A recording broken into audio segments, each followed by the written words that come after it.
இரண்டாம் வாசகம். கிறிஸ்துவோடு நாம் இறந்தோமாயின் அவரோடு வாழ்வோம் என்பதே நாம் கொண்டுள்ள நம்பிக்கை. திருத்தூதர் பவுல் ரோமியருக்கு எழுதிய திருமுகத்திலிருந்து வாசகம்.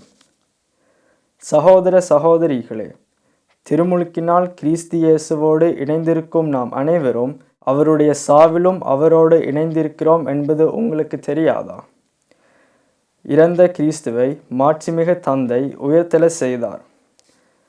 அவ்வாறு நாமும் பொது வாழ்வு பெற்றவர்களாய் வாழும்படி திருமுழுக்கின் வழியாய் அவரோடு அடக்கம் செய்யப்பட்டோம்.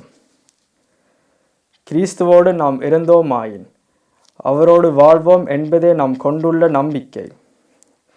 இறந்து உயிருடன் எழுப்பப்பட்ட கிறிஸ்து இனிமேல் இறக்க மாட்டார்.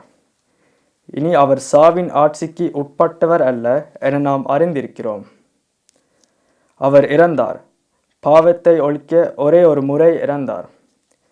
இப்போது அவர் வாழ்கிறார். அவர் கடவுளுக்காகவே வாழ்கிறார். அவ்வாறே நீங்களும் பாவ வாழ்க்கையை பொறுத்தமட்டில் இறந்தவர்கள். கிறிஸ்து இயேசுவோடு இணைந்து கடவுளுக்காக வாழ்கிறவர்கள் என்பதை எண்ணிக்கொள்ளுங்கள். இது ஆண்டவரின் அருள்வாக்கு.